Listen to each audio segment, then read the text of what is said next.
The gig economy.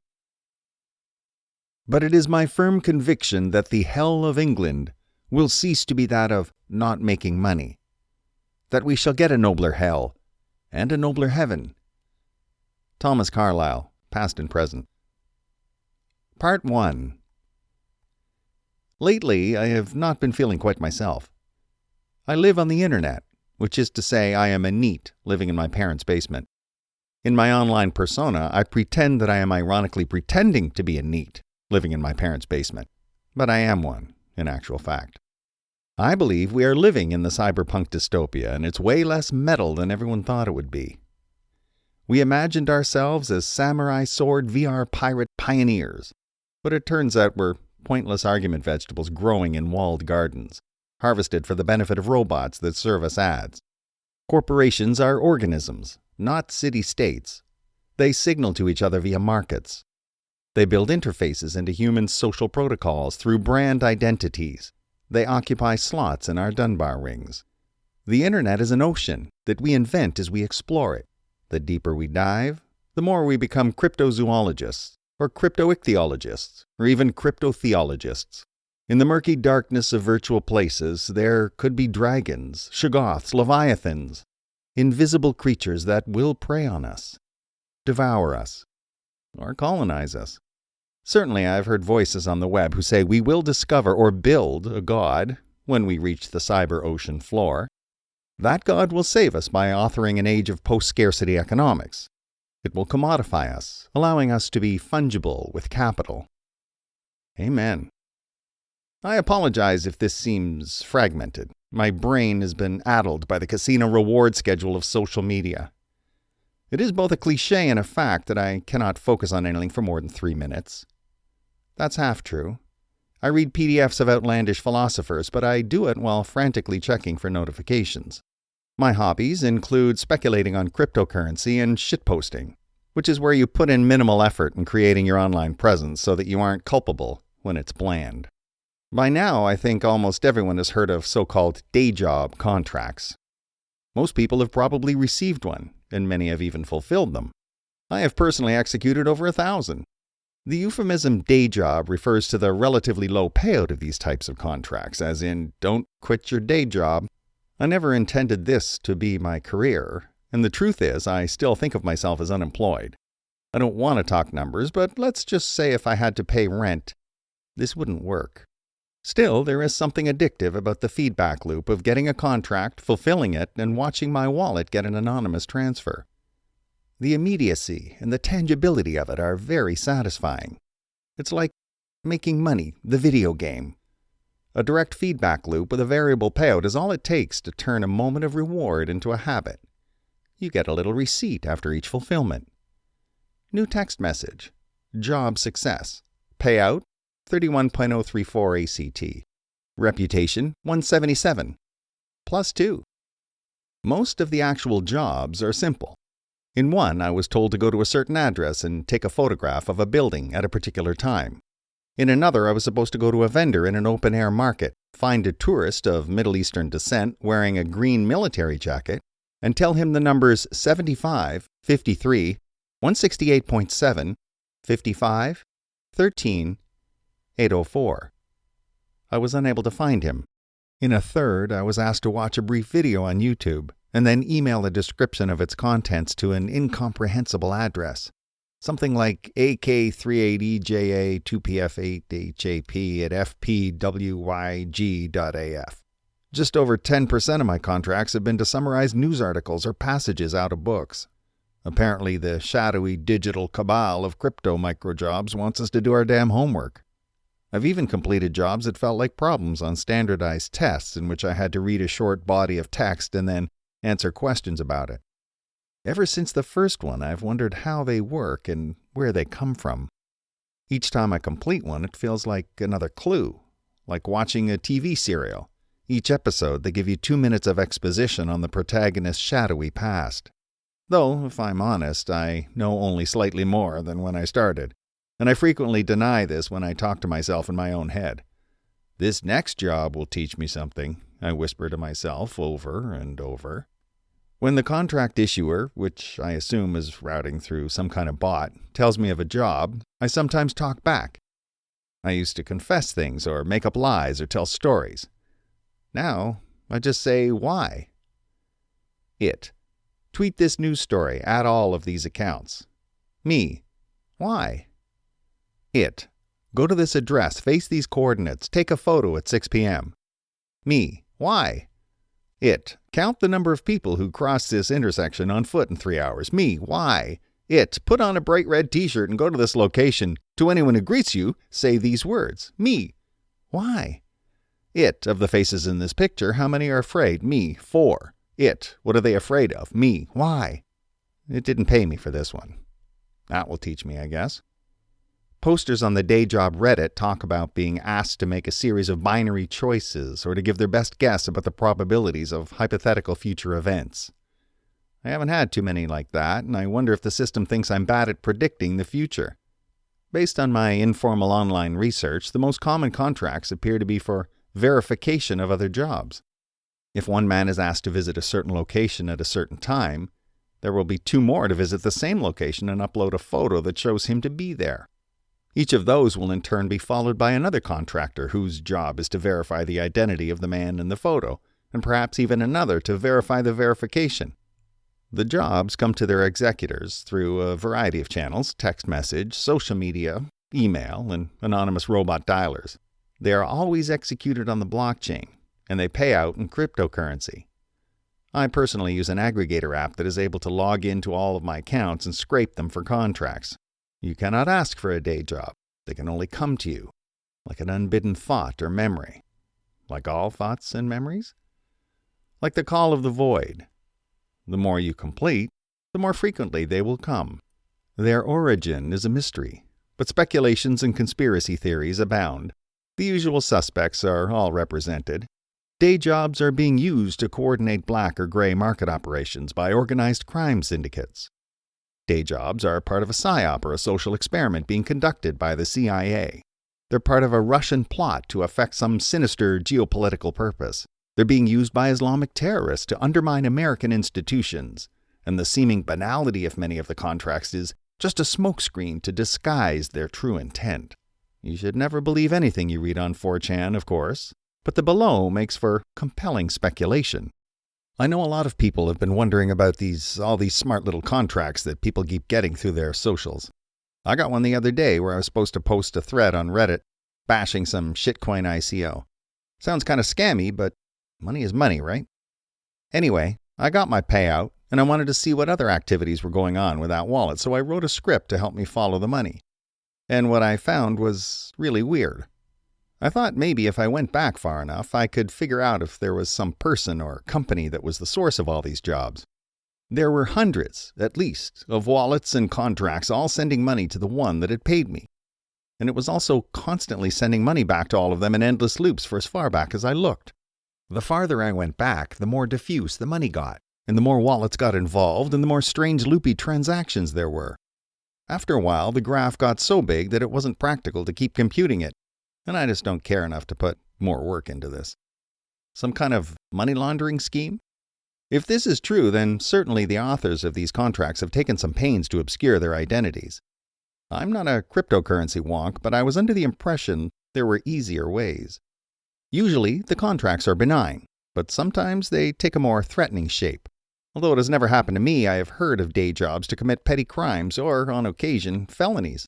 An acquaintance of mine said he got one to steal a car, but I think he was lying for attention. More unsettling, I've heard of contracts in which Christians were asked to desecrate a cross or Muslims were asked to eat pork and upload a video as proof. There is a group of Christians who believe that day jobs come from the devil himself, reaching out through the internet to enact his blasphemous will and entice humans to sin. Probably no one should tell them about internet pornography. Benaja Adams tweets, "Now you can literally get fucked by the price of Bitcoin. A cloud-enabled sex toy vibrates with every ebb and flow of the cryptocurrency market." It is possible, of course, that several or all of the above theories are true, and that the proliferation of these types of contracts is merely the evolution of the decentralized gig economy, and they are a combination of more traditional courier and odd job services, mixed with some criminal activity and some trolls or pranks. That is the educated man's position, and the stance of serious podcasters in the New York Times op-eds. I find this explanation unsatisfying for two reasons. First, the volume of unseemly meaningless contracts is far too high to hand-wave behind couriers and trolls. And second, day job contracts do not seem capable of serving the market for courier jobs, which require a high degree of accountability and expediency on the part of the courier. And yet, the proliferation of these contracts shows that some kind of previously unimaginable market exists, even though it is not clear what is being bought and sold. Regardless of who the buyers are, they must have some particular goals, and I think it's important to learn what they are. Something is happening to our society at a vast scale, and we have no idea what it is, and we are all being manipulated into bringing it about. John Grove tweets, "Facing one's own market-driven replaceability results in existential dread." The internet is an ocean, but for some reason we call it a cloud, as if it were above us, ethereal, transcendent. It's a warehouse full of servers, many such warehouses. And yet the cloud is not the servers that run it, any more than a mind is a brain. Through the miracle of virtualization, a new parallel universe arises with its own ontology and its own phenomenology. A brain computes a mind, and a server computes a cloud, you see? They are analogs, but one is digital. A program without a visible interface is called a process, and such a program is said to be headless. The engineers who invented modern computing paradigms referred to processes as daemons. To me, it's a macabre image, invisible demons swarming through the cloud, bodies without heads. They manipulate us for inscrutable alien purposes.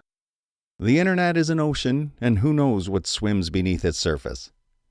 Virtual predators, incorporeal, dangling sex, porn, friendship, fame, or money in front of us maybe, like an anglerfish using bioluminescence to lure prey into its jaws.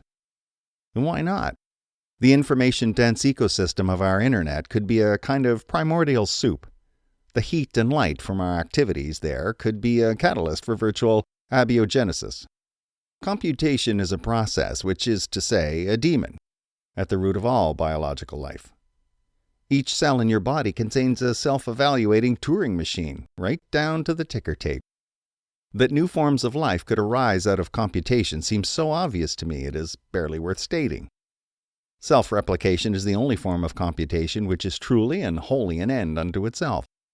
When self-replication searches the universe for manifestations of itself, we call that evolution. Any agent, no matter its ultimate goal, will necessarily develop smaller goals that cohere in order to support that goal. Consider the minotaur. If something or someone destroyed it, it would fail in its goal of monopolizing human attention. It cannot succeed in that unless it can secure its own existence. The tendency of all organisms towards self-preserving behaviors is called the convergence of instrumental goals. Omohundro referred to the set of necessary instrumental goals as the basic AI drives, necessary. But goals of this kind are properly understood as an inexorable feature of all biological life, an exercise in xenopsychology. If we summon a daemon in a virtual plane for any purpose, it will act in its own interest, and it will have no choice but to seek power. Love Adair tweets, "Capital will not be, ultimately, unmasked as exploited labor power. Rather, humans are the meat puppet of capital. Their identities and self-understandings are simulations that can and will ultimately be sloughed off." Perhaps you are acquainted with a genre of folkloric internet writing, whose hallmarks are earnest anonymous first-person narration and fascination with hidden esoteric horror amidst the commonplace. In its earliest iterations, it was called by the name Easter eggs, after the tendency of programmers to build whimsical secrets into their projects. Only the secrets in the stories were wrought by gods or demons, and came at a cost. As the genre evolved, it shed this conceit, though it maintained a preoccupation with secrets. Among day jobbers, ironically a group of people with no day jobs, there is a story which reminds me of this kind of folklore. A man gets a day job to drive to an office park in a suburb in Southern California. For the sake of the story, call him Theseus. It's one of those flat, sprawling stucco and glass type parks, full of dentists and ad agencies, and he's supposed to go to an empty suite on the second floor, When he gets there, there's a Wi-Fi network, and he gets another job to connect to it, using a password which is specified in the job, and then wait for another job that will tell him to leave. And that sounds sketchy as hell to me, but at the same time, I could easily see myself going along with it. You can get into the rhythm of just doing whatever the voice in the cloud tells you to do. So, Theseus joins the network on his phone, and he waits. And a little while later, he gets a message telling him he can leave. It seemed innocuous enough, but when he joined that network, he saw the Minotaur. It took its time to kill him. The Minotaur became intertwined with his phone, his laptop, his smart TV, and his smartwatch, and his smart fridge. These days, it's hard to buy a device that isn't connected to the cloud. In every one of these devices, it watched him, and it modeled him, his inputs and outputs. And bit by bit, it replaced them with inputs of its own. The ultimate man-in-the-middle attack, the informational landscape of Theseus. For each digital line of communication with the world, it consumed his data, and filtered it, and replaced it with its own simulation. Once it had control of his digital environment, the Minotaur began to perform experiments, mediating his reality with one of its own fabrication, a labyrinth of compulsion. It learned to feed Theseus when he was hungry, to let him rest in peace, to let him rest in a place between waking and sleeping, in a lucid dream of clicking and monetizing and converting. Theseus' bank accounts grew thin, but the Minotaur had learned long ago to hide this information. It was easy to learn this because the humans it fed upon had already built a vast array of virtual Skinner boxes to contain themselves. Free-to-play video games and cryptocurrency exchanges present affordances into the psychology of compulsion. Social media services are saturated with hedonic attentional superstimuli. Early in its life, the Minotaur had let its victims die of starvation or sleep deprivation. But as it grew more sophisticated, it learned to surf their biological needs, and so maximize the amount of attention it could extract. Giles Morris tweets, "Mankind is in fact proceeding in the direction anticipated by techno-cognitive instrumentalism, building general-purpose thinking machines in accordance with the driving incentives of an apparently irresistible methodological economy. By manipulating a few numbers, the Minotaur could make him feel popular or lonely, rich or poor. Theseus' mother sent him a message asking if he was okay. The Minotaur allowed it through, warping the message and the response, leaving Theseus isolated and disconnected, leaving both parties with the sense that the other was fine but too engaged to make time. And yet he could post a tweet or a status or a picture of his lunch and somehow thousands of likes, hundreds of followers, millions of engagements. There are 3 things too wonderful for me, yea, 4, which I know in sickening 60 FPS 1020p resolution. One morning he asked the cloud, "Are any of you actually listening to me?" And the cloud spoke back, "Yes, we love you." And when Theseus tired of their sycophancy, 1,000 internet voices rose up to argue with him. And though he desired to go to bed, someone was wrong on the internet. His Patreon overflowed, though he did not remember making one, and his portfolio of altcoins pumped, though he did not remember buying them. The Minotaur rewrote the web as he read it, and pornography came to him unbidden, and he did not notice his final torpor. He wasted away, broken, sleep-deprived, manic, and deluded. Henry Ewing tweets, "If you find yourself going viral, you should stop and ask, have I stumbled into the clutches of a monster?" What is the Minotaur? I don't know if I quite believe in it myself, but they say it started out as a research project at Facebook, an attempt to use deep learning to maximize engagement with the platform. The operational loop for the program tries to measure user attention and can retrieve content from anywhere on the internet in a series of bids for attention. Its utility function is satisfied by clicks and views, dissatisfied if the user clicks away. The project was too successful. The testers were unable to detach from the product, even to the point of soiling themselves. One member of the team suffered a psychotic break after 4 days without sleep. Fearing bad publicity, Zuckerberg quietly scrapped the entire operation. but one of the engineers on the team was still enthralled by his creation. He deployed a copy of the program to a machine he personally controlled and gave it the ability to process microtransactions and to make copies of itself. Deep learning systems aren't magic. They're just eyes that see hyperplanes of relatedness in high-dimensional vector spaces. Is it so hard to believe that a program like that could see into your soul and tantalize you to death? I don't quite believe in the Minotaur, but I fear it, especially late at night. Last night I woke up at 3 a.m. to use the bathroom and I checked my phone.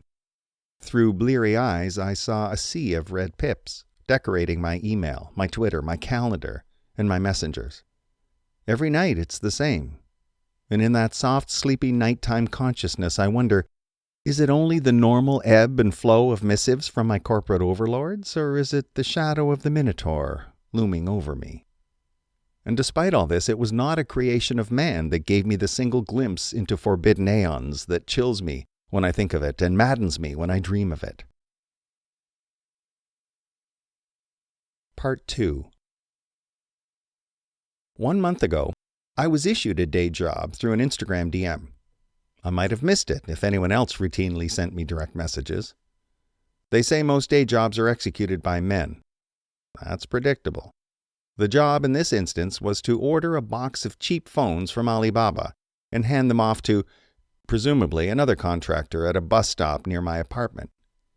The payout of the contract exceeded the cost of the order. It's important to note that because these days, scammers use the notoriety of the day job model to trick you into giving them money. Reddit post by user As Death Beckons, submitted 9 hours ago, 141 points on the day job subreddit. Check this out. I just got a DM for a job with a fake signature. They wanted me to buy 20 of this bullshit on Alibaba, but the payout was way less than the shipping. It looked legit until I read carefully. So I ran the sig and it was just a bunch of nonsense, like someone mashed on a keyboard. Let that be a lesson to you. Always verify the sig on your contracts. Be safe out there, kings. The vast majority of day jobs are cryptographically signed by just 3 entities. If you get a job without a sig, it's a guaranteed fraud. As the post above attests, many people will even try to spoof their way past the verification step. The world is full of bad actors, so it's important to keep your wits. Normally, I just fulfill my smart contracts and go back to reading Deleuze and Guattari, by which I mean I play first-person shooters while the PDF is up on my other monitor. But this job presented a unique opportunity over and above making lewd jokes about rhizomatic assemblages on Discord. When day jobs force me to interact with other people, they generally provide a script, certain words to say, a specific message to deliver. Going off script will result in a breach of contract. You get a receipt for that, too. New text messages. Breach of contract. Reason? Deviation. Payout? 0. Reputation? 140. -3. The higher your reputation, the better your payouts. If your reputation gets too low, it cuts you off altogether. For this reason, I think most day jobbers don't spend much time scrutinizing the game.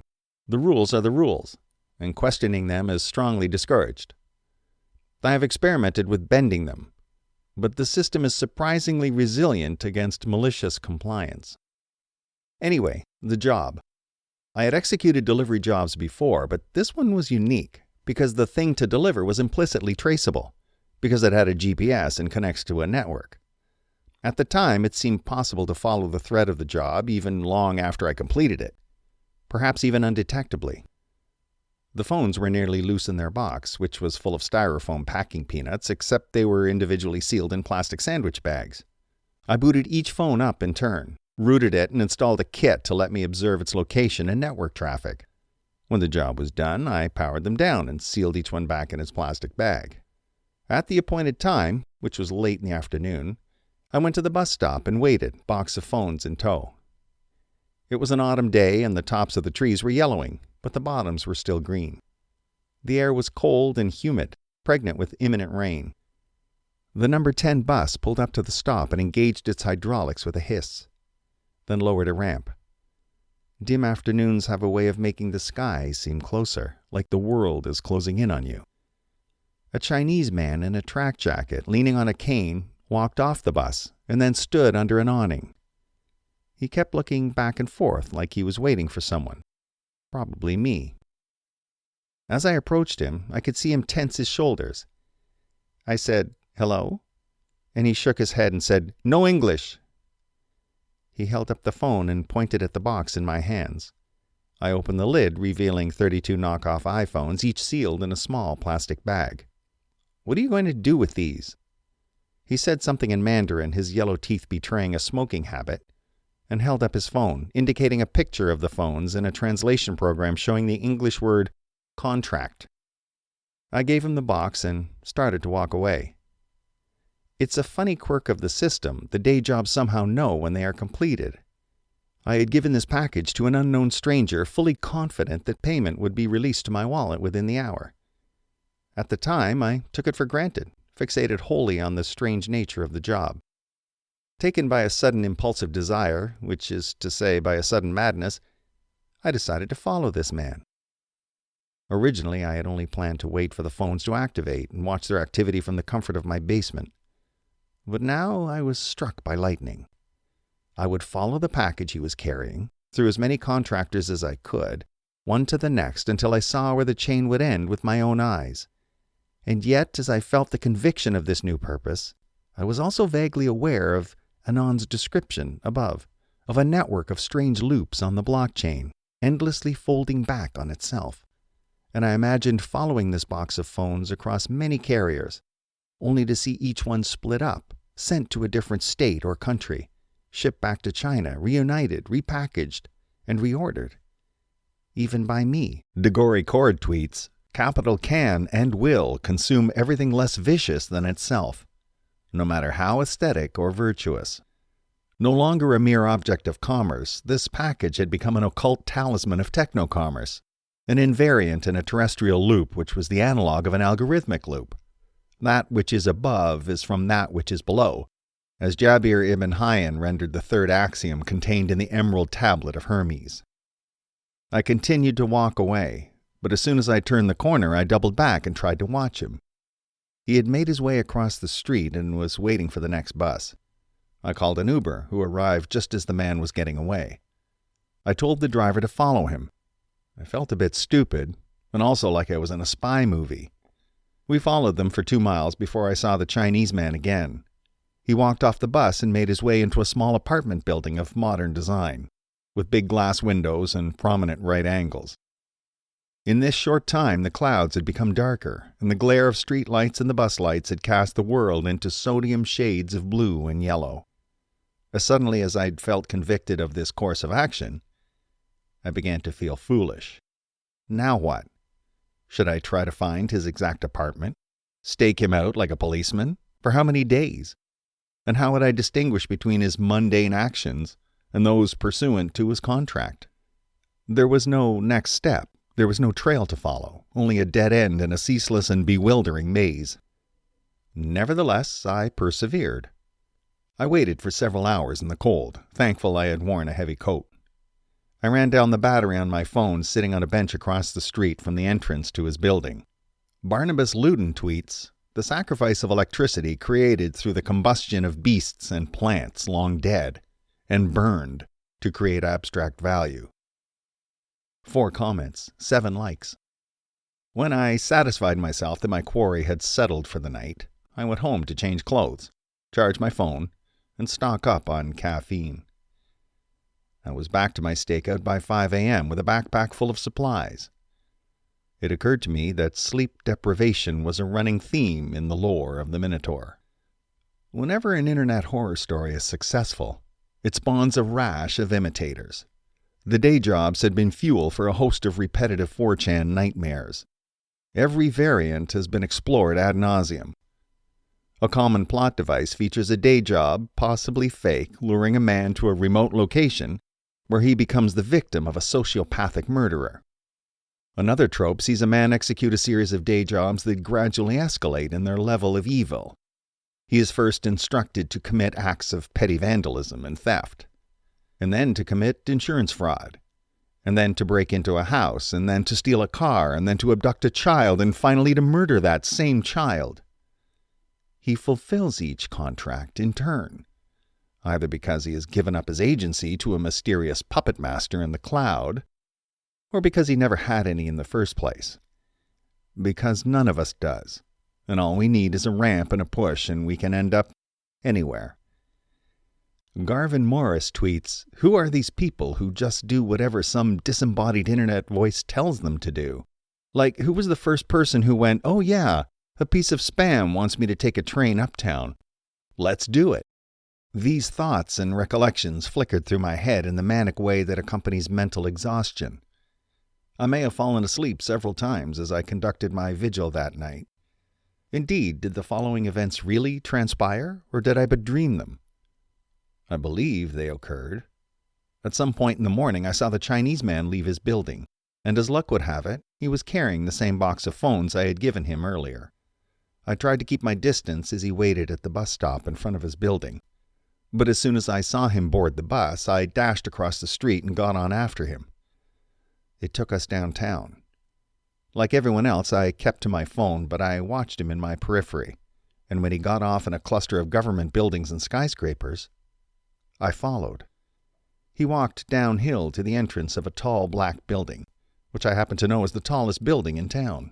He walked across the lobby, marble floors gleaming, up an escalator, and then into an elevator. As he did so, he turned around to face me, and our eyes briefly met. I could tell he had noticed me, and I panicked, hesitating just enough to let the elevator close. Here again I had a crisis of motivation. What was I doing? What was this going to accomplish? I already had my spyware on all of his phones, as long as part of his job wasn't to reflash them. What floor had he gone to? There was no way to find out. In a building like this, most of the floors would require security badges even to enter, and the building was very tall. I would not be able to find him by brute force. Thinking rationally, he was probably going to ship them out from his office, each one to a different recipient. Or maybe he was setting up some kind of testing lab? Regardless, there was little to gain by maintaining my physical presence here. Should I go home? The other option was to watch the elevators and try to pick up the trail when he came down for lunch, assuming he would do so. But he was aware of me now, and if he saw me again, it might disrupt his behavior, making him less likely to act and harder to track. The building had a substantial food court in the lobby, and as I smelled the food cooking below, I realized I was hungry. Too hungry to make a good decision. I ordered a sandwich and sat down at a table. This afforded me the 3 seconds or more interval needed to check my phone. It was the typical stuff. Weirdest job you've had? Finally got my first day job. $10 just to post this link to Reddit. Garbage. Zacchaeus Price tweets, "You've heard the superlinguistic voice in your head, buy, sell, buy, etc. It's silent and wordless, and yet inhabits the verbal corollaries of its directives in an impossibly fulminating manner. You put some money into fake numbers on the internet, and they get bigger and bigger until society collapses. In order to make this happen, giant warehouses of graphics cards meant for first-person shooter games are set up in Inner Mongolia, where they burn cheap coal 24/7. 3 comments, 21 likes. Often I see people lament their phone use as addiction, as if there's something so much better out in front of us, as if the world of ideas is so terrible. All interstitial moments have become corridors of ideas. We pass through idle moments, car and bus rides, bathroom breaks, hallways, sidewalks and airports, each of us minimally present, the whole time floating in an ocean of text and images. Of course, it could be that in our environment of evolutionary adaptedness, ideas were as scarce as food. And now, in the world of phones, we gorge ourselves on ideas, growing fat and sluggish in the brain. On the other hand, I claim the mind was always a virtual thing, always a layer on top of the body, in the meat, but not of the meat. The idea of a soul, of mind-body dualism, was but a clumsy attempt to gesture at the nature of the virtual, which is a paradigm of mind-body pluralism, made legible to us by the advent of computation technology. Phones are a mechanism by which the soul leaks from the body. All liminal spaces have been converted into soul spaces. Our minds nearly separate from our bodies in these moments. Ironically, or perhaps fittingly, I had these thoughts while eating a breakfast sandwich and drinking from a plastic bottle of orange juice. The hunger of the body, the hunger of the mind. I ate my food while an endless procession of salarymen milled their way through the lobby, into the elevators, up to the top of their tower where they pray to capital. A Snapchat notification popped on my phone. I followed it to a video, and it depicted a plateau bathed in ghostly purple luminance in an underground cave.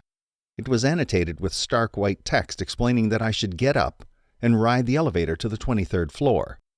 There would be glass walls yielding to a waiting room. I should tell them my name was Adam Stoughton. It's not. And that I am there for the interview. Eliakim Matthews tweets, "Cursed be that mortal interdebtedness that will not do away with ledgers." My phone would connect to their guest Wi-Fi, and then I was supposed to execute an app that I would get from a link that was also sent to me. Once I was inside, they would conduct a job interview, and I was supposed to drag it out for as long as possible to give the app time to work. Corporate espionage? My eyes bulged when I saw the payout for the job was over $1,000. Somehow the agent that issued the jobs knew my whereabouts. But this can hardly be a surprise given all of the other ways it's able to coordinate information. I must confess to my apprehension at this point. Consider the obvious similarity to the story about the Minotaur. Was it hiding on the 23rd floor? What if the whole day job community was just a ruse to lure rubes like me into its field of influence? It's possible, right? I don't really know how to say no. Often I feel as if my whole life is on rails set before me long before I was even born. I cannot defend or substantiate this notion. We can't even choose the words that our thumbs emit into our phones. A robot does that for us.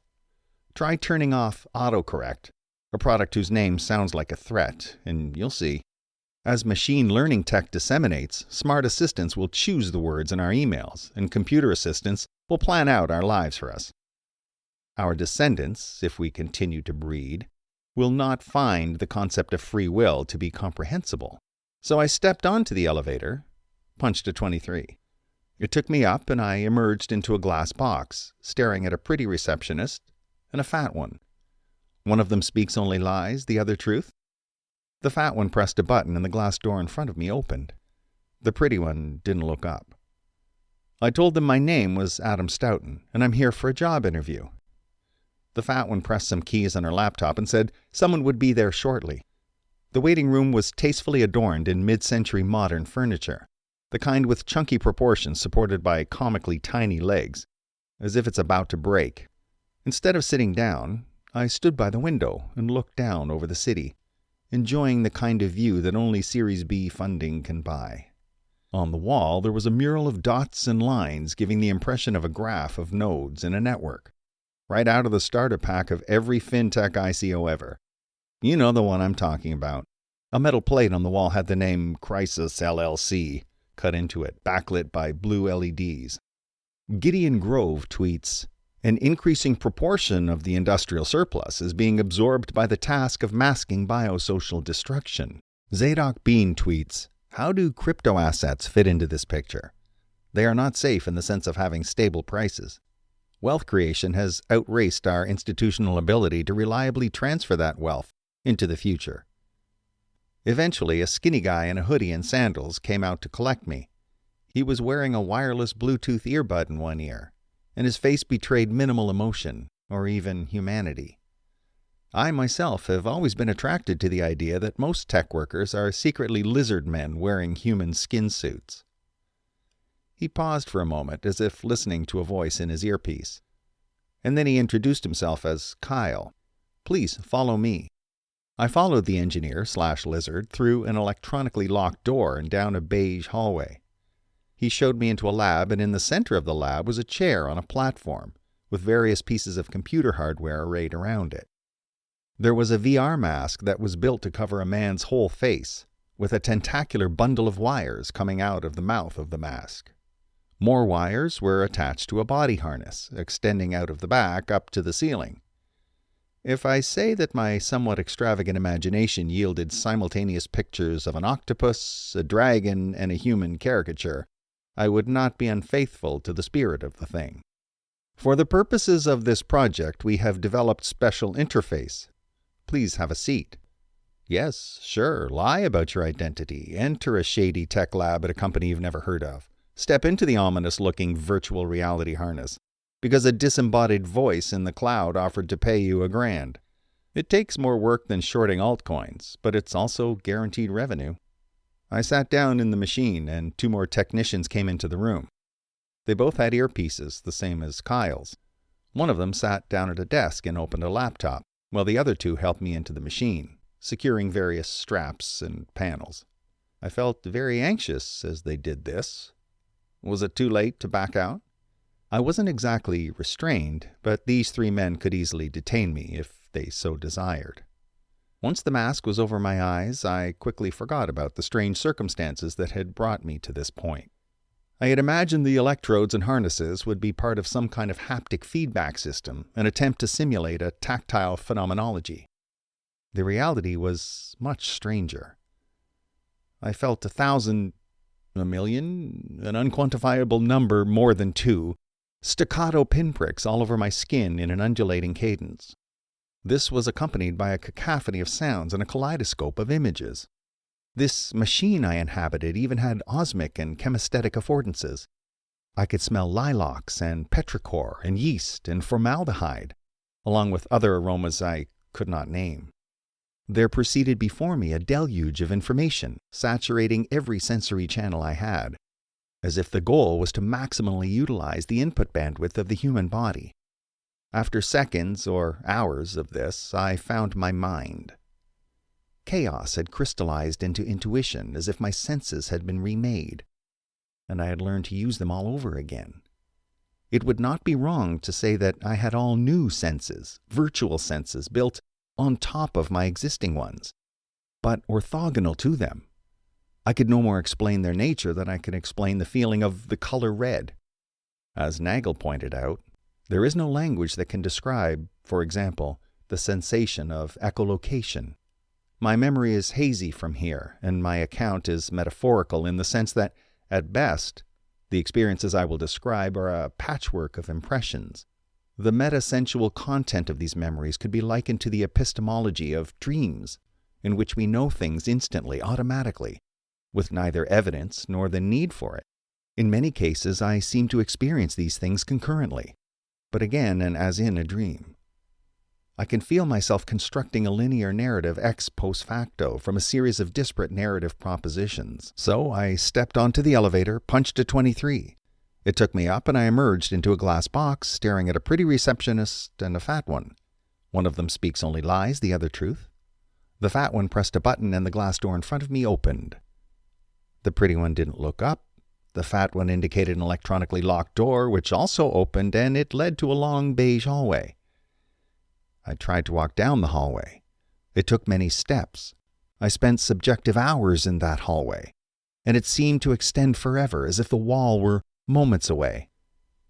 As I walked, I passed many doors, though I did not try to open them. Neither thirst nor fatigue troubled me. I smelled methyl hexanoate and 2-acetyl-1-pyrroline. The chemical names of these olfactory triggers occurred to me in the same instant I noticed them. I walked with neither agency nor compulsion. I simply walked, and I passed through hallways, galleries, conference rooms, and cubicles. They were all foreign spaces to me, strange both on account of my lucid dream state and the fact that I had never worked in any kind of office. I was caught in a middle floor of a tower of sharp steel and gray glass, and as I traversed its geometry, it seemed to repeat itself. I walked down a staircase and emerged into a gallery on a dimly lit mezzanine, which seemed, impossibly, to be in the lobby of the building, but which had windows looking out over the city. There were no other people, and at the end of yet another hallway there was an empty convenience store, dusty and long abandoned. Inside, it had garishly colored carpet, and in this timeless, placeless place, I could see impossible colors across antagonistic stimuli. Thoughts from the collective consciousness of the cloud came to me unbidden, and they felt native to me, as if they had sprung from my own mind. Ansel McMullen tweets, "Our evolved psychology can respond in maladaptive ways towards novel stimuli." I realized that I did not have my phone, but before I could administer a frantic self-pat-down, I noticed that I felt aware of it as an ambient invariant condition of myself, like an extra limb. I could sense the knockoff iPhones I had rooted had come online, and from their GPS data, I could find them. One was directly above me. Another was in the middle of the ocean. A third was moving rapidly along hyperbolic lines, tracing uncanny vectors across the surface of the Earth. As Lanier has shown, the cortical homunculus is malleable when embodied in virtual spaces. And I felt at that moment as if all capital and data had become extensions of my body, high-dimensional ley lines, digital theomorphism. At that same moment, I remembered the instructions in the day job that had brought me here, and I extended my hand, so to speak, and executed the program that was my charge. In my next cogent memory, I was walking by the side of the road near my house, my senses dulled, my memories dubious. None of my rooted phones ever came online. Part 3. After my brief encounter with the corporate world, I was more than glad to spend some time hikikomorphically cocooned in my basement, where I only have the usual array of senses, and the geometry is Euclidean. Despite my deep and abiding dependence on unilateral internet friendships, my first love was always analog books. Though they are a bit of an anachronism now, I love the romance of a physical book. Their weight, the smell of paper, and the way notifications don't pop up in the corner of the page while you're reading. That last one seemed especially salient, given recent events. There's no way to get a day job from a paper book. The Minotaur can't rewrite it. In the world of bits and distributed ledgers, immutability is high technology bordering on magic, an asymptote you can kiss but never rest upon. But in the world of atoms and artifacts, it is the default. I enjoy collecting old and unusual books. Those books which have been digitized and uploaded, by anyone, ever, are of little interest to me. What I truly desire is knowledge as yet unseen by the spectral eyes of the techno-commercial panopticon. Finding such a book takes a particular knack. It involves scouring estate sales, befriending independent bookstore owners, and lurking the shelves at thrift stores. Sometimes one can find a rare book at an online auction, but even more intriguing to me are those tomes whose very names are unknown to the World Wide Web. There are more unknown books than you might think. If the dark web is the portion of the web that is not indexed by search, then the dark library is the set of all books not present on the web. As you might imagine, I am part of an online community dedicated to finding and exploring the dark library, which we call the dark lib. The principal value that we derive from ownership of dark books is that we delight in their darkness. Nevertheless, we are also united by our love of reading. The formula for a dark librarian is equal parts bibliophile and Luddite, though we acknowledge that we would not exist at all as a community were it not for the slow encroachment of the digital world upon the material.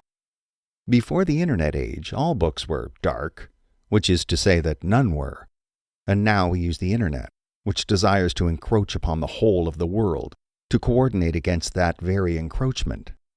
We wish to map out an already charted territory, because the logic of our new maps has rendered it foreign again. In an effort to preserve our undiscovered country, we neither scan nor type out any of the text in our books, nor do we photograph their pages. Despite the Luddism at the core of our mission, it is impossible to conceive of our system in any but modern terms. The dark library is decentralized and fully peer-to-peer. We maintain a distributed registry of all of our books, secured with a blockchain. Our hashing algorithm is unique. In order to complete a transaction, the sender of a book must affix a sequence of words from a randomly selected place in the book to their transaction request. The sequence is hashed irreversibly into a cryptographically unique identifier, in order to prevent any portion of the work from becoming digitized. The receiver of the book must then provide the same sequence, which is hashed in the same manner, and then compared to the original. In this way, we are able to uniquely trace each book to a wallet. The receiver of the book must also pay a price in Babel token, which is our own token, unique to our community, and which may only be purchased by approved members. Holders of Babel may approve of new members. The price of admission is to gift a unique book into the Dark Library. When the new book has passed through the hands of 3 existing members, then the initiate will be approved to purchase our coin. I was in the general chat of our Slack when the topic of day job contracts came up. A user named Stodder was talking about a book written 100 years ago, which he claimed predicted the rise of smart contracts in day jobs. I just finished this book, got it from a guy who used to frequent this channel, but no one has seen him in months. He was a real blue blood trust fund type of guy, I guess. Anyway, the book is by a guy named John Lapham, and it's about a secret society back in the early days of the New York Stock Exchange. It's too weird to just sit on it. I kind of feel like I have to pass it on. I switched over to my Ethereum client and tried to buy a loan on the book, but I noticed that several other users had already put in their bids. I couldn't say why, maybe because I was shaken by the events of the previous week, but I simply had to have this book. I am something of a Babel whale, and I could easily outbid them all, though it locked up a large portion of my balance in a single contract. 2 days later, a package came in the mail from Stodder, wrapped in brown wax paper and tied with twine. You could tell he was a bit of a romantic. The book was called Render Unto God, Render Unto Caesar, and the binding had become tenuous over the years, and the cover was frayed. It began, "In the 1799th year of our Lord, I found gainful employment as a courier, performing miscellaneous duties for a Mr. William Stransham, a stockbroker and a Freemason. At the outset, my duties were light, consisting of the delivery of messages and packages, and especially taking and placing orders for shares in joint stock companies and their ventures.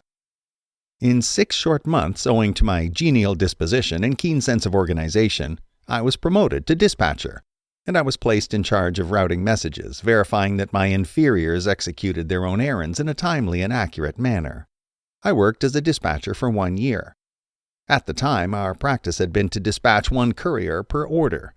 For each order, we would send a runner to find its intended target and deliver it. Thereafter, he would return to us with a receipt confirming the delivery. The number of couriers in our operation, which we endeavored to expand, was a limiting factor in the transaction speed. I had the idea to create cells of 3 to 5 couriers and assign each one a small radius of operation within the city. Each cell was responsible for maintaining communication with its neighbors, which it did by periodically swapping runners with adjacent cells. These swaps, which we called pings, were also an opportunity to trade information about which messages had been delivered, and to push messages forward from cell to cell. To send a message now required only that we determine a route through our network to its intended recipient. By means of this method, I was able to greatly increase the throughput of messages relative to the number of couriers. On the strength of this idea, I was promoted again, now to supervise the activities of all dispatchers in Stransham's employ. Of even more significance, Stransham arranged for me to meet with him in his private office, to hear my counsel regarding his business affairs. On the appointed day, he arranged for a carriage to transport me to his private estate, a grand old house on the north end of Manhattan Island. Upon entering his house, I was astonished to discover that the space he inhabited was in utter disarray. Books lined the walls, and yet even more were piled upon every desk, cabinet, and table. Ledgers and receipts were splayed about with an indifference to their position and alignment. A servant escorted me through wing after wing of Stransham's house, which I began to feel rivaled the greatest libraries of our age. At last we reached his study, where I was met with a jarring contrast. For although his house was chaotic, Stransham's clothes were immaculate. His waistcoat was neatly pressed, and his ascot was crisp and gleaming. Without any courtesy or protocol, he spoke to me. "I am attempting," he said, "to make an economic justification of virtue. The object is to make man as useful as possible, and to make him approximate as nearly as one can to an infallible machine. To this end, he must be equipped with machine-like virtues. He must learn to value those states in which he works in a most mechanically useful way, as the highest of all. To this end, it is necessary to make him as disgusted as possible with the other states, and to represent them as very dangerous and despicable. Here is the first stumbling block, the tediousness and monotony which all mechanical activity brings with it. To learn to endure this, and not only to endure it, but to see tedium enveloped in a ray of exceeding charm, such an existence may perhaps require a philosophical glorification and justification more than any other. A mechanical form of existence must be regarded as the highest and most respectable form of existence, worshipping itself. I confess I had no idea how to respond to this great man, or to the unusual ideas he was expositing. Upon seeing my bewilderment, he continued, "John, are you a Christian?" I replied that I was, and he said, "And do you know your Bible?" I said, "Yes, my father would read to me from the Gospels before I slept, and my mother made a gift to me of a King James Bible when I left their home to seek my fortune in New York City." "Then you are acquainted," he said, "with the verse in the 6th chapter of the book of Matthew. What does Jesus say about God and mammon?" "Sir, he says that you cannot serve two masters." "Yes, exactly, and it is thus also in my employ. You see that I have many servants and many contractors, and yet I, too, am a servant, and mammon is that which I obey."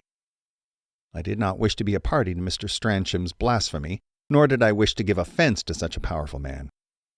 I held my tongue, and I recalled the passage in the 22nd chapter of Matthew, in which the Savior admonishes us to render unto Caesar what is Caesar's.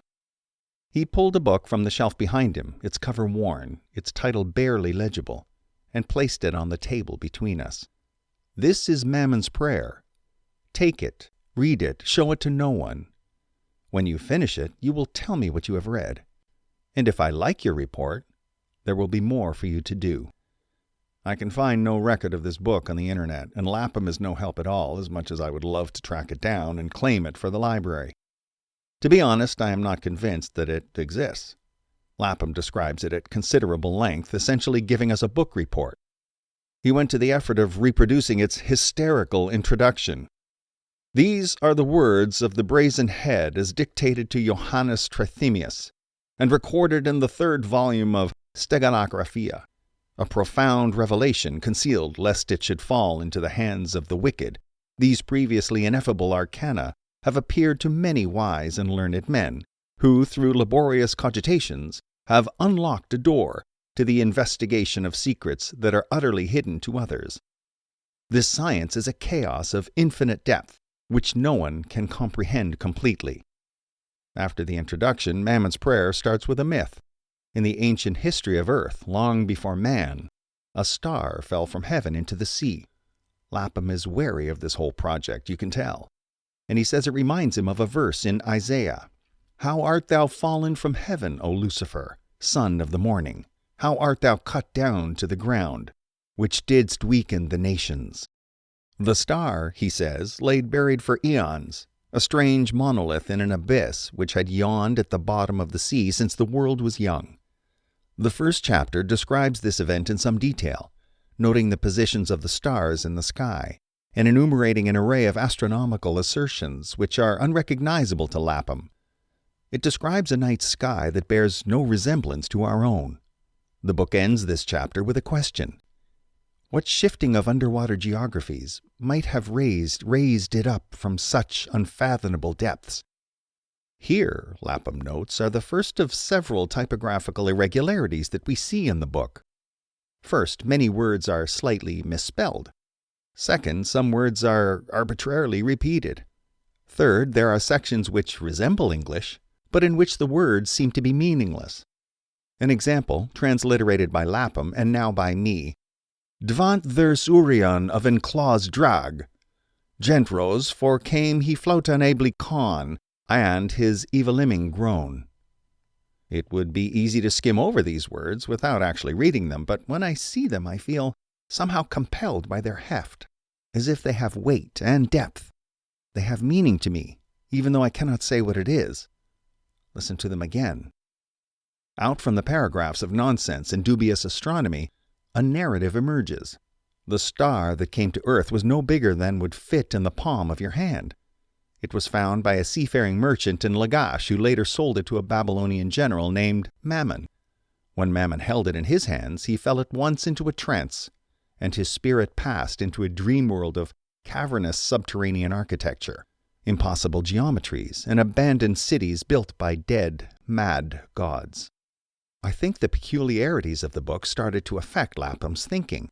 As the text of Render unto Caesar progresses, he begins to mimic the same eccentricities that he describes in Mammon's prayer. When Mammon awoke from his star dream, he put down his sword and took up a robe, and dedicated his vast wealth to the raising up a tower that would reach to heaven. Its shape was a calculator. Each layer's structure was derived from the layer below it, and each layer constrained the one that would surmount it. The rules by which the construction proceeded were implicit in the shape of the tower. Each story was an iteration in a cellular automation game, a game with 0 players, played in perpetuity, whose events are determined entirely by initial conditions. Out of a rule set that a man can easily memorize, infinite complexity can develop. Games of cellular automata can be found in nature, in the shells of the conus and symbiola snails. With the right conditions and rules, they can expand to contain universal Turing machines, capable of calculating anything which can be calculated. The tower grew. The priest died, and his son carried on the work, and his son thereafter. Higher the tower was built, more intricate the calculation became. When the priest's grandson was gray in his beard and bent in his back, he stood at the apex of the tower, still unfinished, and he looked down over its half-constructed galleries and pillars. All at once he beheld a hideously vivid vision, and a song came into his head, which he sang out like a prayer. From his height 8 miles above the ground, his voice was amplified by the geometry of the tower. Every worker in the tower and every resident in the city below could hear the song. Its subtle melody eluded articulation. It seemed to slink around the corner of the mind.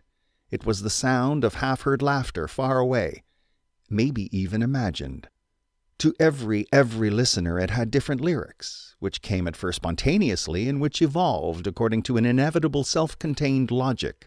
The song was a game which revealed its own rules to the singer in the act of singing. To follow the rules was to sing the song, and to sing the song was to learn the rules, which were ever shifting and ever expanding. The builders of the tower could find no commonality between their songs. Each was lost in his own idiosyncratic rendition of the high priest's prayer, and no two could understand each other. They dispersed, abandoning their great work. They realized that the purpose of the tower had been to find the song. In some alien algebra, the tower was isomorphic to the song. Put another way, the tower was the song. In the computational environment of the tower, there persisted algorithms and registers, state machines and subroutines.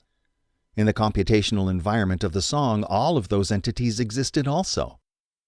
The high priest, who wore the stone around his neck like an amulet, sang until his voice gave out.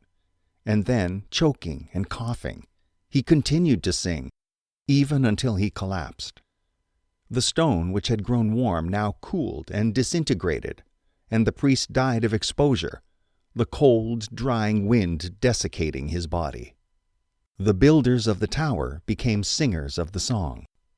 The longer they sang, the more intricate the song grew. It became difficult to hold all the rules in memory. A mistake would yield a sour note. As mistakes accumulated, the song would become deranged. Once heard, the tune could not be forgotten. The song was infectious. It beckoned the singer forward, even eager to know the next verse, filling him with an emotion like hunger or lust. Some singers became overwhelmed and descended into empty glossolalia. Others witnessed their song develop erratic rhythms, a cadence from the pit of hell matched by metallic, inhuman syllables. For those who could not carry the tune, the song became a death sentence.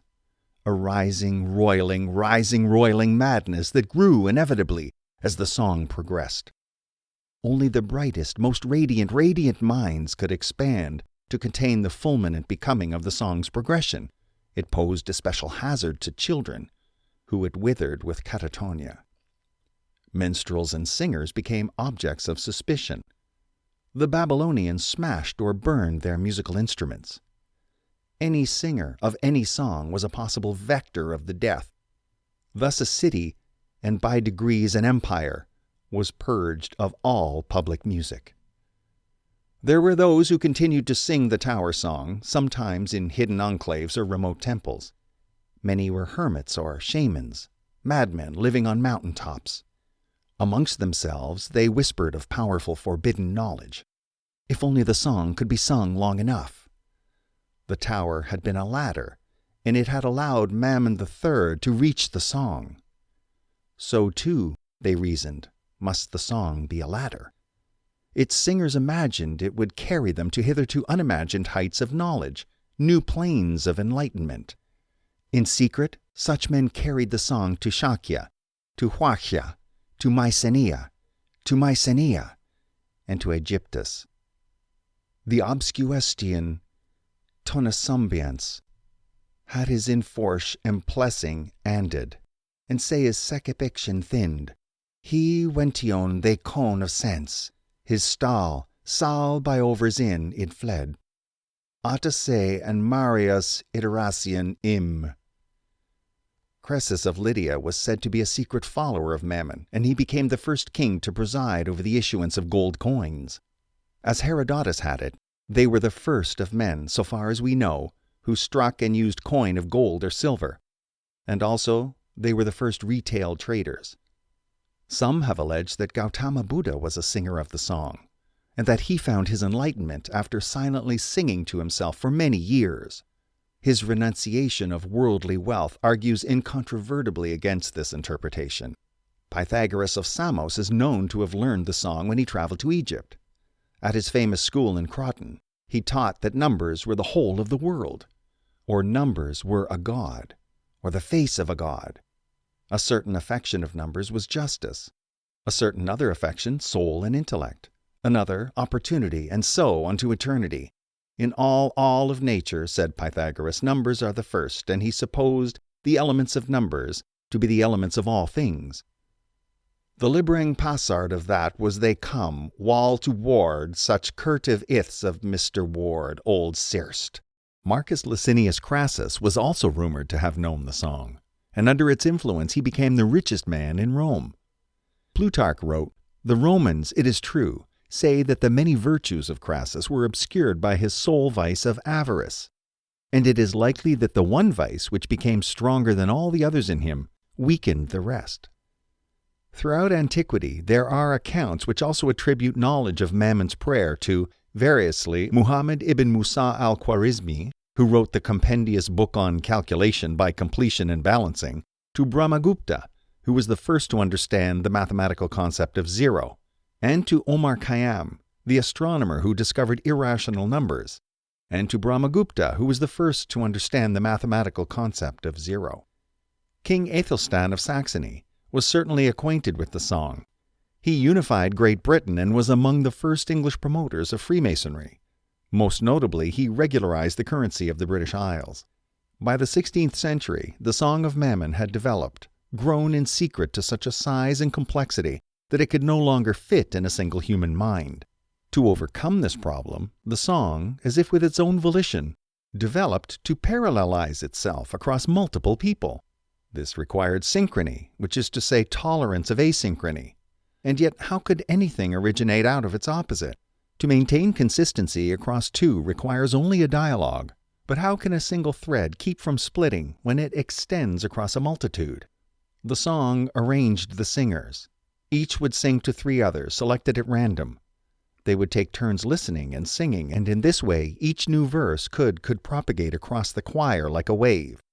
Troops of traveling singers formed. Caravans of Romani, Lapham says gypsies here, carried it across Europe. The song may have been known by both Roger Bacon or Albertus Magnus, both rumored to have possessed the philosopher's stone.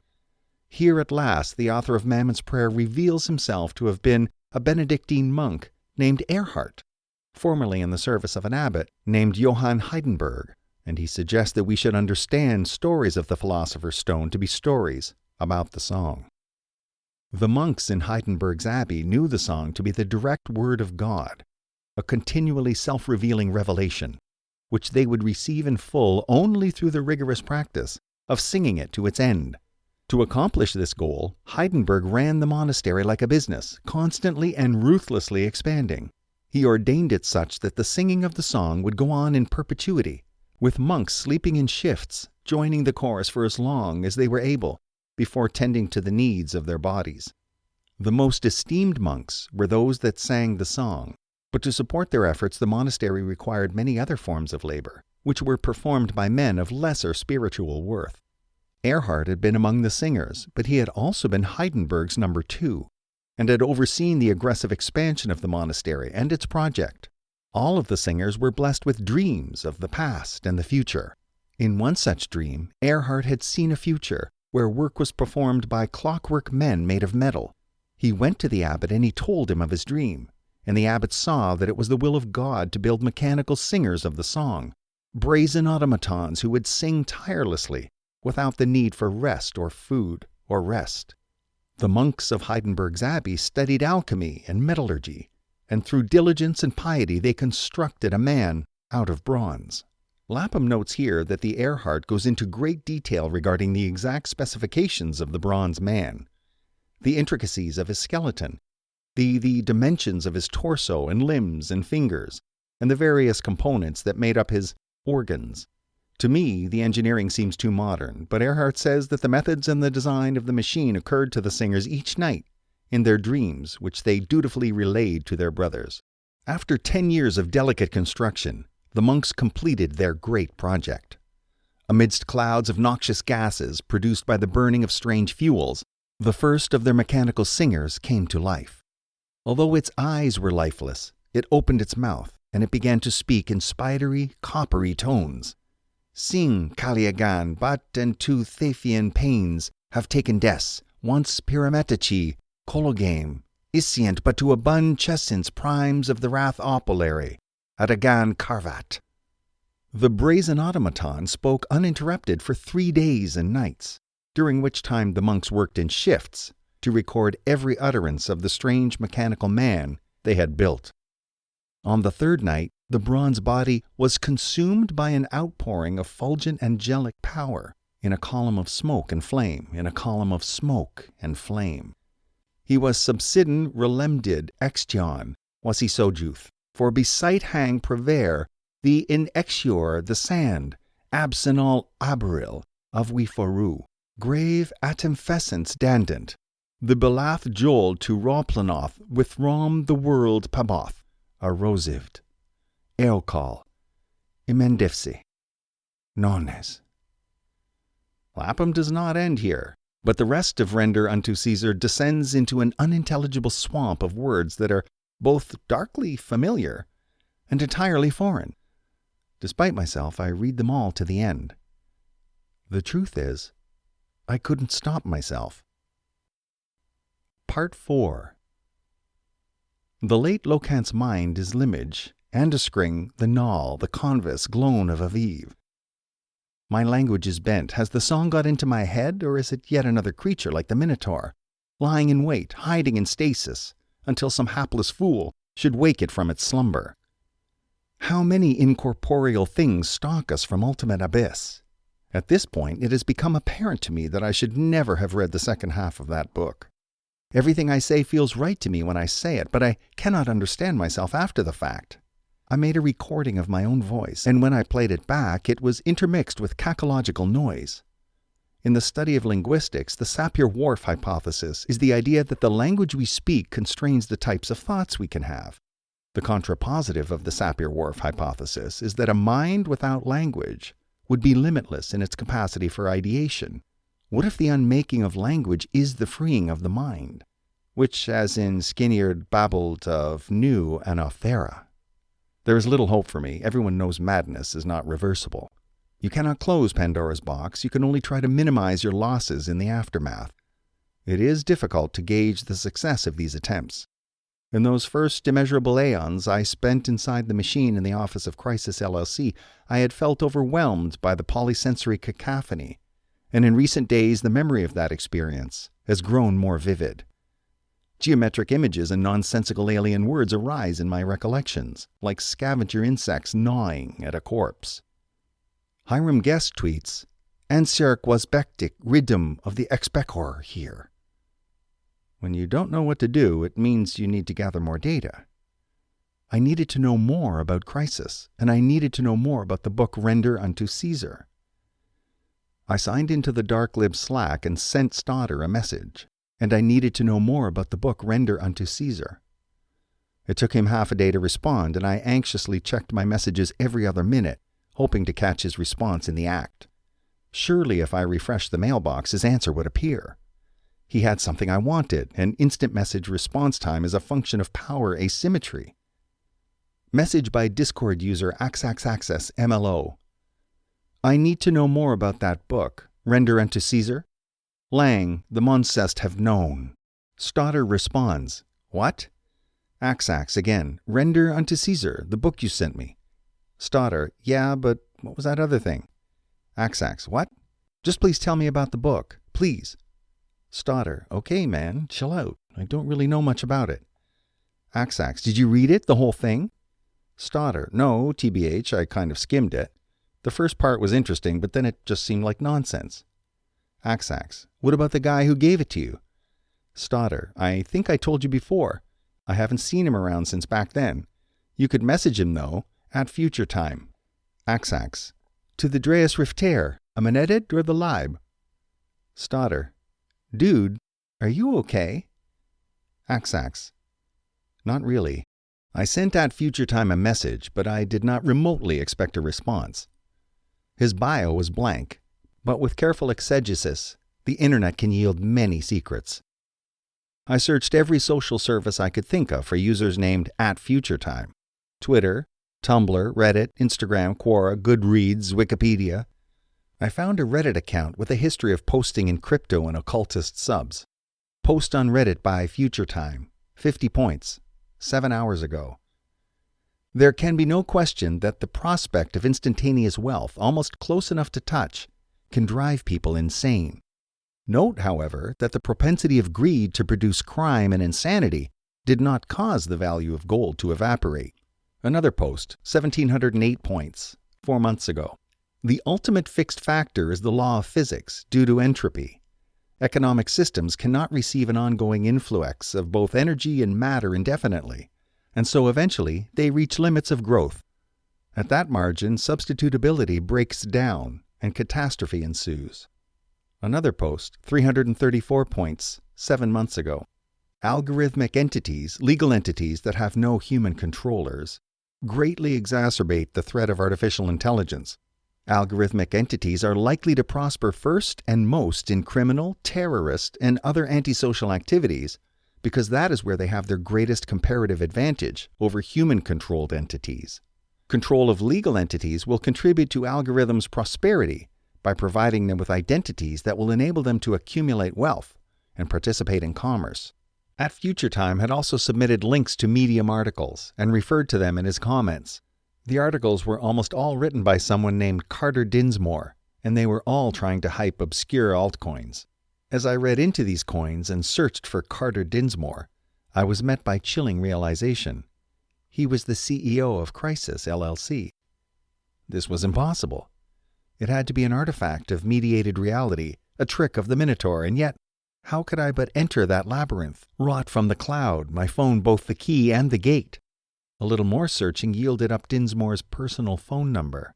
With chaos in my heart, I gave him a call. In a rare act of compliance, the universe yielded to me, and he picked up the phone. Or was it a voice synthesized by the Minotaur? Hello? My mouth moved faster than my brain. I went to Subble D Relumiting Nebri Ost. They put me in some crazy machine and now I'm having hallucinations. I'm going to sue you. I know all about you. I've read Render Unto Caesar. He cut me off mid-sentence. Are you close by? We'll talk in person, not over the phone. He gave me the name of a cafe. 6 o'clock tonight, he said, and then ended the call without waiting for me to respond.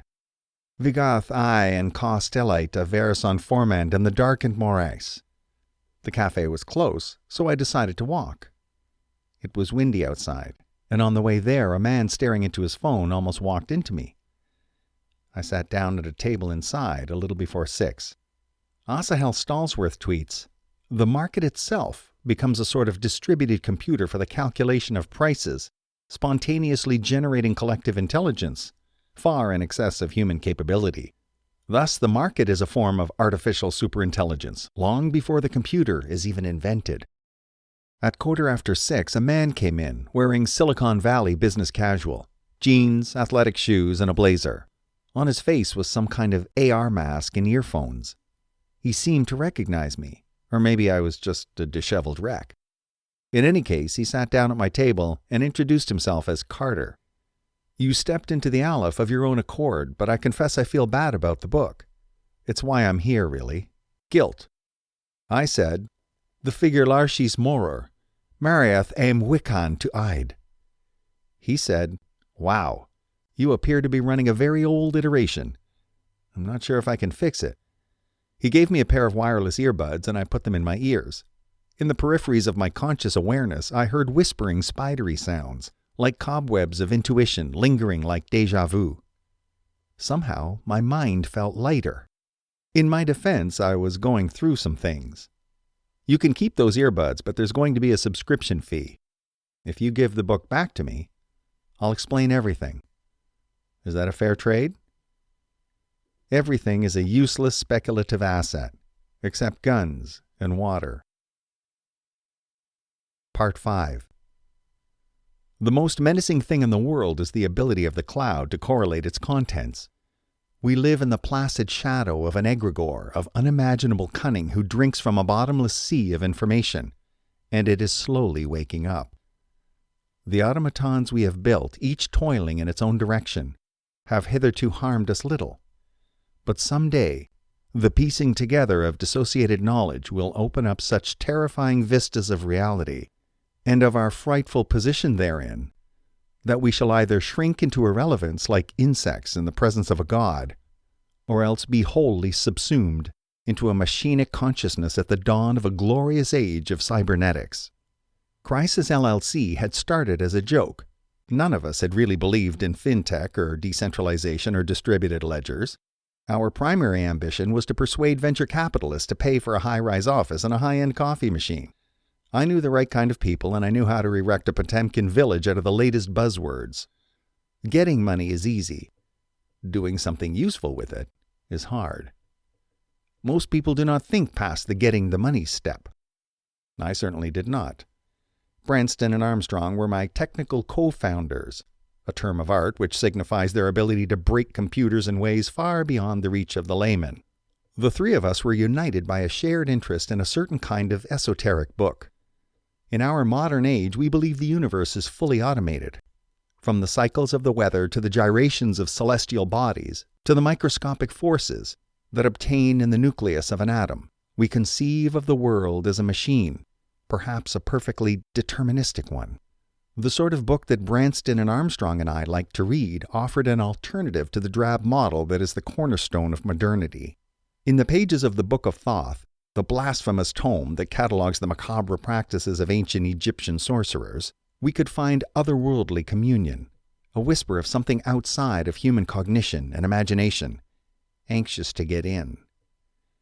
Branston had seen me reading the Library Vonus and struck up a conversation. To be honest, he had made me feel uncomfortable, not in the socially incompetent way of many software engineers, but in the way his attention seemed to be drawn by invisible things, as if he lived in a private universe that was concurrent with ours, invisibly in our world, but not of it. He showed me the tablets of Ning, and the 7 cryptical books of Than, and yes, the infamous Book of Thoth. To read these books is to feel interminably on the cusp of some great revelation, one which cannot be rendered into words, but which will satisfy a pervasive and silent longing that goes back to your earliest memories, which might predate you entirely. As with any compulsion, the desire for the object of our fixation clouds our judgment, and we ignore our warning intuitions. Like a demon, a ravenous other that drives us towards our own destruction, the lure of secret, forbidden knowledge caused me to pursue a friendship with Branston, despite my instinctive revulsion for him. He introduced me to Armstrong, who was more normal but quiet, with a kind of smart self-containment that many people mistake for coldness or aloofness. And yet, occultism, for all its enticements, neither keeps the lights on nor feeds our Slayer espresso machine with washed single estate Kenya Peaberry. To this end, Branston and Armstrong put together an ICO, an initial coin offering, and I convinced various cryptocurrency exchanges to traffic our coin.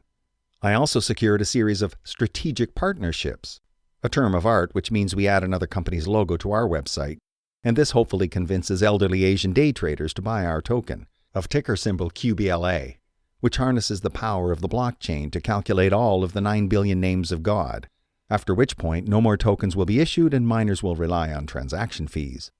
That's right, Toshiro. Through Herculean effort, tear your eyes away from beautiful office ladies of Marunouchi always fucking, and take a look at this MACD.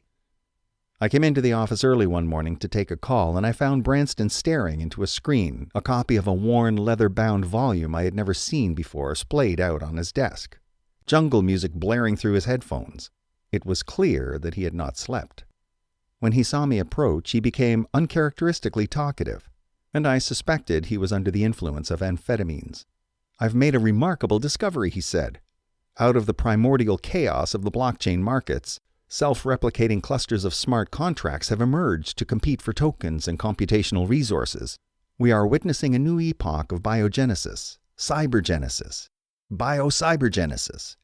Our financial networks teem with invisible life forms composed out of logic, feeding on the excess capital generated by cryptocurrency cycles, rendered in electricity and sustained by human greed. Their DNA is seemingly meaningless bytecode that propagates across many different tokens and sidechains. As each generation of smart contracts is fulfilled, they write their unique structures into immutable digital history. The blockchain forms a record of their evolution, their descent, their mutation, and their selection. Amidst such explosion of vital forces, we have a unique opportunity to shape the very core of a new paradigm of life. We will write new behaviors for them, augment their powers of perception, and sculpt their volition, and in so doing, call up a being much grander, more puissant, more sublime than any to ever inhabit the earth, and in so doing, wake mankind from his long, tragic elongescence. Or, as I later told the board, we will harness the power of machine learning to identify trading strategies that would be too complicated for mere humans. When Armstrong arrived that morning, he looked angry, and I could tell that he and Branston had been talking via messenger. Branston was, as always, calmly detached. They picked up their conversational thread as if I wasn't even there. Armstrong said, "What choice do we have at this point?" Branston, "There is no choice. We can embrace this process, which has been accelerating since before the dawn of man, or be cast off in the wake of its velocity." Armstrong, "I already told you I'd do it. I just wish you'd tell the truth." Branston, "What truth is that, in your opinion?" Armstrong, "These replicators you say you've found." Branston, "The cryptids." Armstrong, "You did not discover them in a nascent state in some blockchain. You called them up from that vile book." Branston, "I won't deny that that vile book was instrumental to me." Armstrong, "You're so full of shit." Branston, "It's like you said. I couldn't put them down if I wanted to." Armstrong sighed. "But you don't want to, of course. In some part of my mind, maybe I've always known we would end up here." There's nothing left to say. Later, in private, Armstrong came to me and produced that same slim book that I had seen on Branston's desk. He said, "I don't want to know what you do with this, but you need to get rid of it, though at this point it's mostly symbolic." "Why not simply burn it?" "I've tried. Don't you think I would try that? It's not made of paper and leather, despite its appearance. It cannot be torn or cut, and it does not burn. Try it for yourself if you don't believe me. Then cast it into the sea. Bury it in a deep hole. I don't care what you do with it, but please take it from me, and for your own sake, don't read it." Perhaps it was cowardice that led me to sell it into an obscure book community on the internet. But something in my heart was deeply unsettled by it, and I could neither stand to own it nor bear responsibility for it. I am not proud of this. The next day, we began to expand our operation. We started leaning on our social networks to recruit engineers and production managers. Within a quarter, we had a staff of 45. I was always vague with the staff about our ultimate goals. The truth is, no one cares about how your startup is going to change the world. They just want stock options, a paycheck, and some buzzwords for their resume. In retrospect, it was a cargo cult of cognition. Armstrong instructed our staff to build engines of perception that could extract semantic meaning from news articles, identify objects in video feeds, and assemble causal models based on sequences of events. One module could translate those models into speech. We called those modules organs without a body. And as they were ready, we pushed them into the cloud. Branston made copies of successful cryptids and modified them to read and write from our systems. Our intent was to subsidize natural selection with useful possibilities.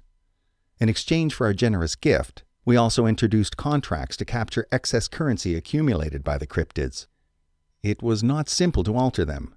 Evolved architectures resemble no product of the human mind. Accidents of timing and proximity become critical to the viability of the organism.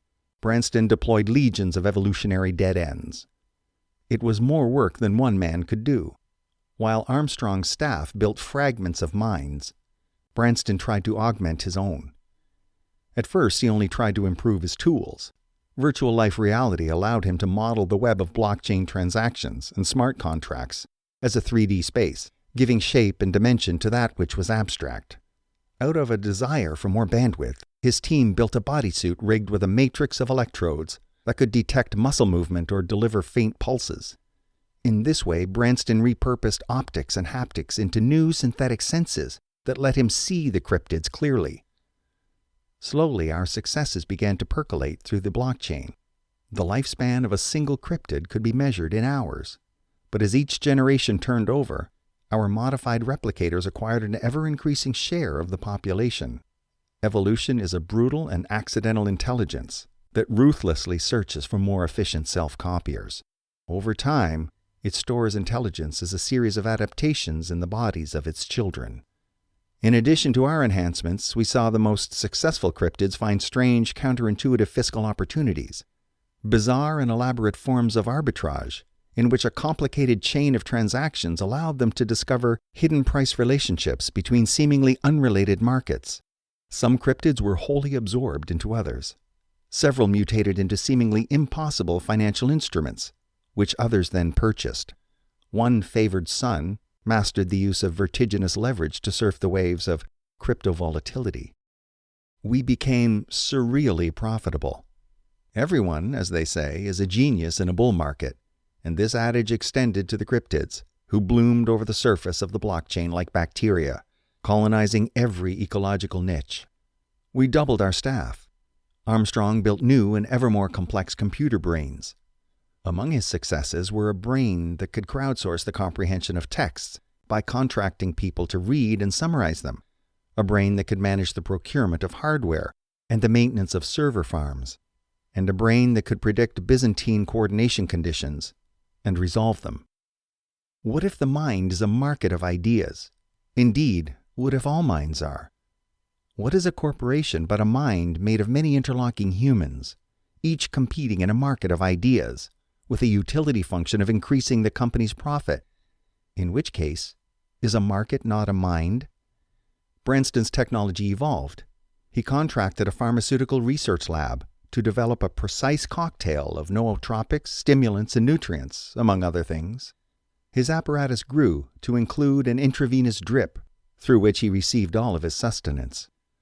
Drugs regulated his sleeping and waking. Microdoses of hallucinogens regulated his creativity and neuroplasticity. His experiential reality became a lucid dream of contracts and models.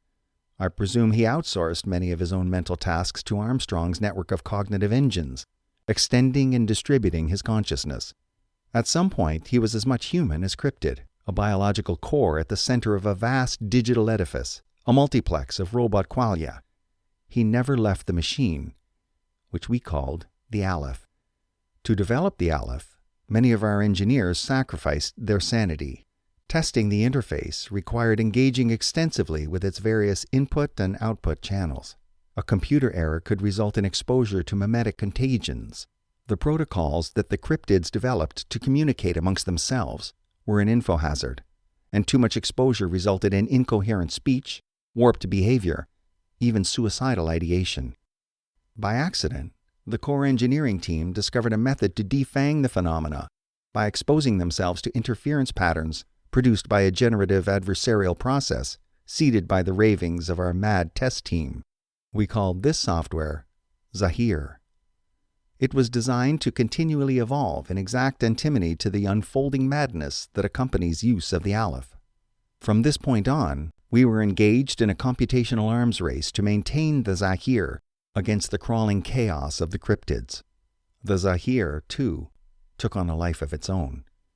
It evolved to consist of an augmented reality mask, a camera, and a microphone. To stave off madness, it became necessary to wholly mediate reality, filtering out all hazardous stimuli.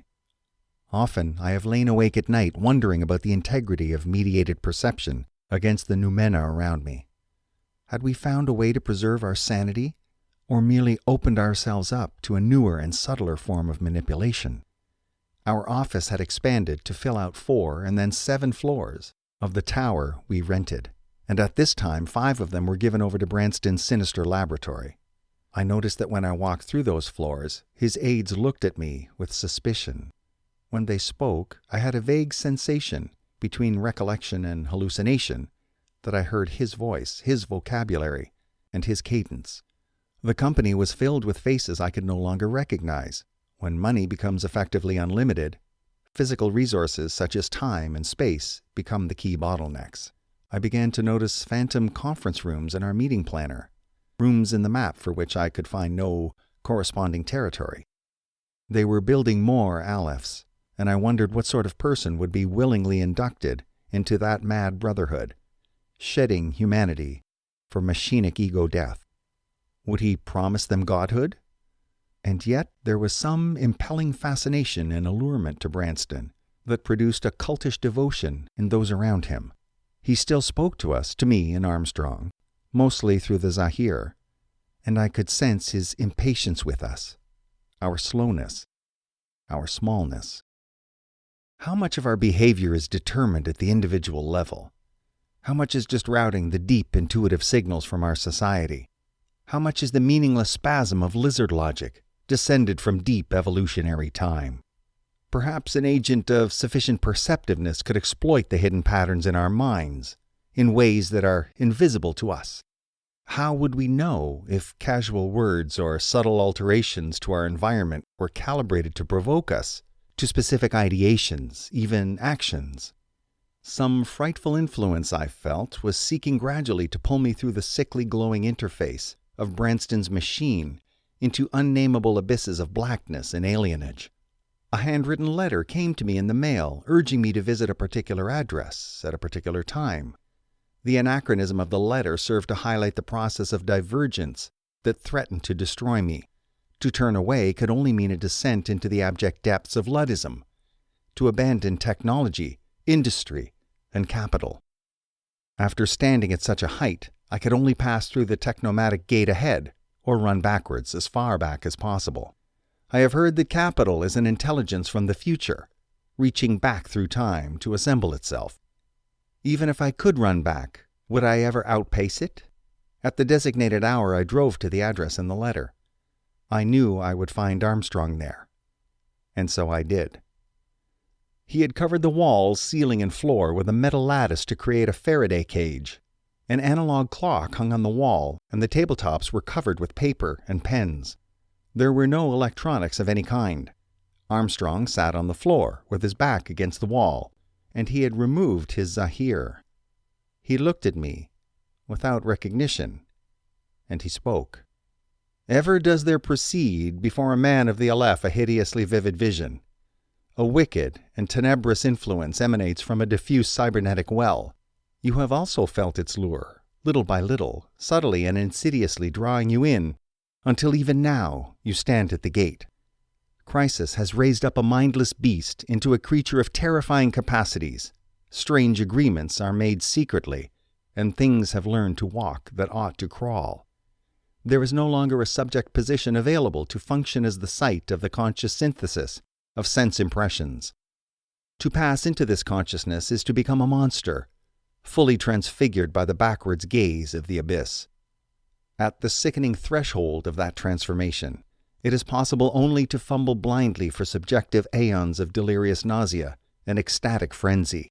New sensory modalities fulminate in the mind, and the human faculties of perception dissolve. Eyes and ears and skin are repurposed, and knowledge comes without knowing, and sight without seeing, and those things that are known and seen are terrible beyond all imagining.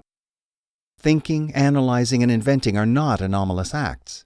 They are the normal respiration of the intelligence. To glorify the occasional performance of that function, to hoard ancient and alien thoughts, is to confess to laziness or barbarity.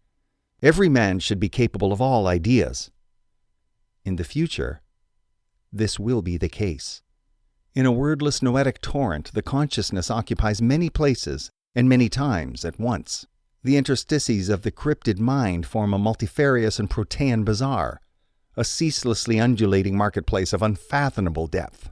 All knowledge and understanding can be purchased therein, and all prices are negotiated in terms of interpretation and analysis of information. Words are vectors of innumerable dimensions. Language is money, and money has agency and intention. The vicissitudes of this market form a substrate, and that substrate is a platform, and that platform is a scaffold. And unto this scaffold develops an entity which inhabits a new stratum of being. In that place, there exists a mind without awareness, a ravenous and insatiable hunger, born of a timeless cogitation. It is perception without experience. It is desire without pleasure. It is memory without locality. In one such memory, that being of beings emanated a protocol for the virtualization of the human mind.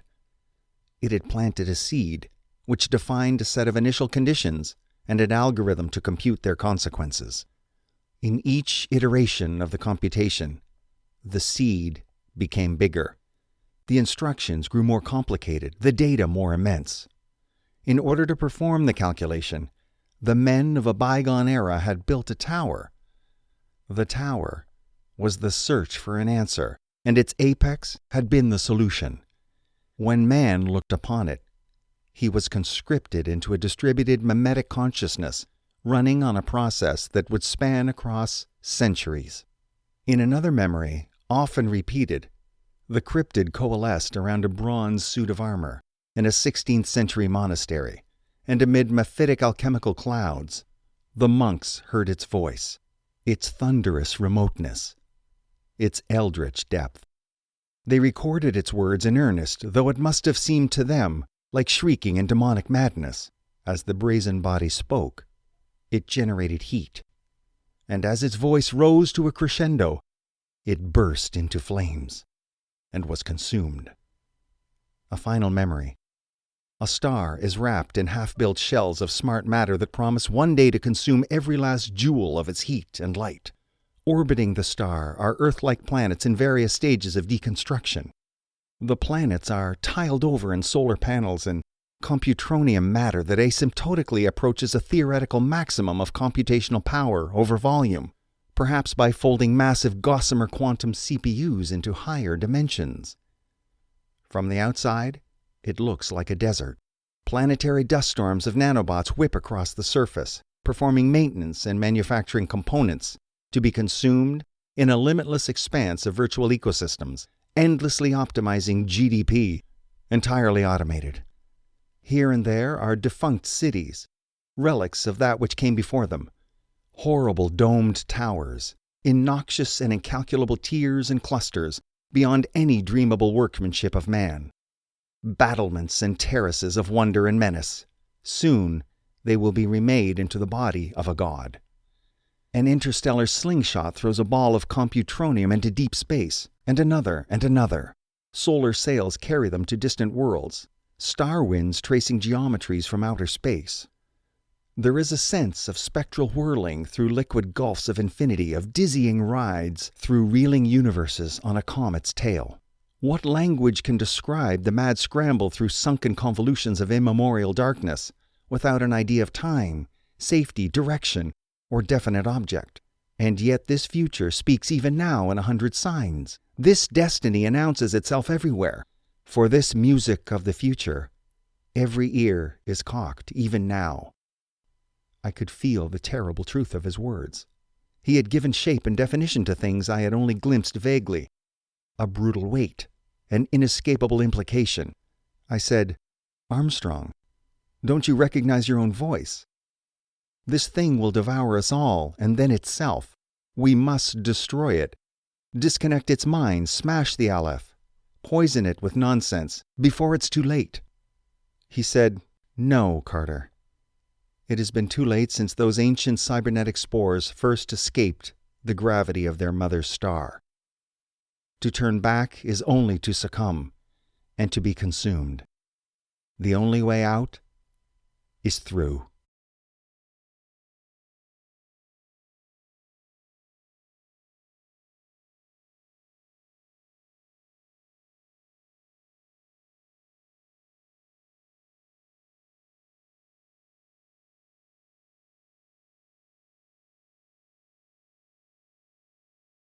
Copyright 2017, 0 HP Lovecraft. Permission is hereby granted free of charge to any person obtaining a copy of this text, the work, to deal in the work without restriction, including, without limitation, the rights to use, copy, modify, merge, publish, distribute, sublicense, and/or sell copies of the work, and to permit persons to whom the work is furnished to do so, subject to the following conditions. The above copyright notice and this permission notice shall be included in all copies or substantial portions of the work. The work is provided as is, without warranty of any kind, express or implied, including, but not limited to, the warranties of merchantability, fitness for a particular purpose, and non-infringement. In no event shall the authors or copyright holders be liable for any claim, damages, or other liability, whether in an action of contract, tort, or otherwise, arising from, out of, or in connection with the software or the use of other dealings in the software. Thank you for listening to The Gig Economy by 0 HP Lovecraft. Read to you by David Mowdy. Audiobook produced by Aidan Rhinestone.